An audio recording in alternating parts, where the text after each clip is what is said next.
Muy buenas. Eh, Vamos a hablar hoy día sobre lo que son los derechos humanos.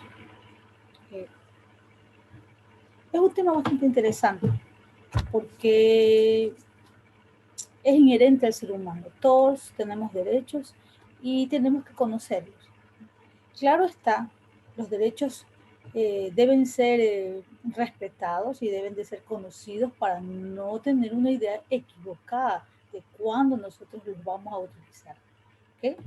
Cuando decimos derechos humanos, nos estamos refiriendo al conjunto de prerrogativas inherentes a la naturaleza de la persona, cuya realización efectiva resulta indispensable para el desarrollo integral del individuo que vive en una sociedad jurídica y organizada. Figúrense ustedes que estuviéramos en una sociedad en donde no se respetaran los derechos, donde yo pudiera de pronto dispararle a alguien y no respetar sus derechos a la vida, o hiciera muchas cosas que en realidad van en contra de los derechos de las personas. Entonces, los derechos nos sirven justamente para vivir en una sociedad en armonía, en la cual respetan mis derechos como yo respeto los derechos de los demás. Reconocen el valor de la persona por encima de cualquier realidad y su dignidad como ser humano, el valor de la libertad como fundamento inmediato. Los derechos humanos deben ser reconocidos y garantizados por el Estado. Cuando en un Estado no se garantizan los derechos humanos, por lo general hay organismos internacionales en donde se pueden elevar las voces de injusticia en contra de ese Estado que no está garantizando los derechos humanos. Por eso hay la Corte Internacional de Derechos Humanos, ¿no? Y también algunos otros organismos que justamente trabajan para que no se den casos en los países en que se queden las injusticias sin ser juzgadas, ¿no? Aquí tenemos algunos casos de derechos humanos que fueron muy conocidos en el gobierno del ingeniero León Febres Cordero. Tenemos, por ejemplo, el caso de los hermanos Restrepo, que fue elevado a Corte Internacional y que el Ecuador como país, al no haber solucionado esa injusticia, tuvo que ser un organismo internacional más elevado el que lo obligara a indemnizar a la familia de estos hermanos Restrepo, también de la profesora Consuelo Benavides y algunos otros que se me escapan. Entonces vemos nosotros que un Estado debe de garantizar los derechos humanos, sino un ente superior puede solucionarlo. Cuando nacen los derechos humanos, el 10 de diciembre de 1948, la Asamblea General de las Naciones Unidas aprobó y proclamó la Declaración Universal de Derechos Humanos. Tras este acto histórico, la Asamblea pidió a todos los países miembros que publicaran el texto de la declaración y dispusiera que fuera distribuido, expuesto, leído y comentado en las escuelas y otros establecimientos de enseñanza sin distinción, fundada en la condición política de los países o de los territorios. ¿Por qué el Ecuador tiene que garantizar los derechos humanos? Porque nosotros pertenecemos a las Naciones Unidas, a este organismo, y como país miembro también tenemos que justamente seguir pues las ordenanzas de ellos, ¿no? Aparte que los derechos humanos pues es establecido en todos los países, ¿no? ¿Cuáles son los instrumentos internacionales? La Declaración Universal de Derechos Humanos, dada en el año de 1948, como ya dijimos, el Pacto Internacional de Derechos Económicos, Sociales y Culturales, el Pacto Internacional de Derechos Civiles y Políticos, la Convención Americana sobre Derechos Humanos, Declaración Americana de los Derechos y Deberes del Hombre y otros instrumentos internacionales. ¿Cuáles son los sistemas internacionales de protección de los derechos humanos? Pues las Naciones Unidas, el sistema interamericano, el sistema europeo y el sistema africano. Pues, ¿no? Aquí nosotros nos regimos por el sistema interamericano. ¿Cuáles son los principios? La progresividad, la sin discriminación, la irrenunciabilidad, la interdependencia, la indivisibilidad. ¿Cuáles son las características? Las universales, innatos, inviolables, intransferibles, complementarios, imprescriptibles, no jerarquizables y transnacionales. Los derechos humanos protegen la vida, la integridad, la seguridad jurídica, la propiedad, la dignidad, la igualdad y la libertad. ¿Cuáles son la clasificación por generaciones? Esto se daba yo recuerdo nos damos en octavo año, Cuando hablábamos nosotros de la primera generación, la segunda generación y la tercera generación de los derechos humanos, ¿no? Es un tipo de clasificación de los derechos humanos basada en un enfoque periódico que tiene como fundamento la progresiva cobertura de los derechos humanos, nacieron con la necesidad del hombre. Primero, el primer derecho fue el derecho a la vida, por decir. Entonces fueron dándose a través del tiempo y cómo fue evolucionando el mundo, ¿no?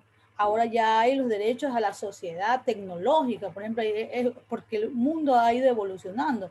Pero en un principio hablábamos de los derechos básicos, que era el derecho a la vida, el derecho a la libertad, que dio pues en los pueblos la abolición de la esclavitud y muchas otras cosas que se daban. Y luego fueron pues dándose con la sociedad evolucionada, por ejemplo, el derecho a la educación, no que era para unos cuantos, ahora era para todos. Y en la actualidad, el derecho a la educación es irrenunciable. Todo el mundo tiene derecho a la educación. ¿Okay? Los derechos humanos se clasifican en primera generación, derechos civiles y políticos, segunda generación, derechos económicos, sociales y culturales, y la tercera generación, derechos de los pueblos. La primera generación tiene su fundamento en la libertad individual. Están constituidos por aquellos que nacen con el individuo y su defensa ante los poderes públicos, ante el Estado y sus instituciones. Surgen luego de la Revolución Francesa y a partir de la Declaración de los Derechos del Hombre y del Ciudadano. La segunda generación tiene su fundamento en la igualdad de los seres humanos, la que le corresponde a los poderes públicos el facilitar el acceso efectivo de todos los ciudadanos a los bienes económicos, sociales y culturales. Eso es en cuanto a la segunda generación. ¿Y cuáles son esos derechos? El derecho al trabajo, a la educación, como ya les mencioné, a la salud, a la protección y asistencia a los menores de familia y a la vivienda. ¿Quiénes proporcionan y garantizan estos derechos? Pues el Estado. Tercera generación tiene su fundamento en la solidaridad y se denomina derecho de los pueblos o derechos de la solidaridad. Puede ser reclamado ante el propio Estado por grupos pertenecientes al mismo o por otro Estado. Requieren para su cumplimiento de leyes concretas tanto del Estado como de la comunidad internacional. Involucran el concepto de paz en su sentido más amplio. ¿Cuáles son los derechos de tercera generación? Pues aquellos que hablan de la sociedad, a tener un país que no esté en guerra, por ejemplo, ya entra, porque es un derecho de los pueblos. ¿Cuáles estos derechos? Uno de los derechos es al desarrollo, a la autodeterminación de los pueblos, al medio ambiente y a la paz, a la que le mencionaba, no estar en guerra. No, a la autodeterminación de los pueblos quiere decir que el pueblo elige. El pueblo es el que va a determinar si hay un tal o cual presidente, por decir, de la República, porque ellos lo eligen. No puede venir un país extraño a elegir dentro de tu país o a decirte o a decirles a las autoridades cómo tienen que hacer. O sea, por mucho que nos duele una situación o no nos estemos de acuerdo, en otros países la autodeterminación de los pueblos hace que tenemos que respetar, ¿no?, la decisión ajena. Ellos se autodeterminan, ellos eligen y ellos saben cuándo ponen o sacarán a alguien, pero es ese pueblo, no otro pueblo.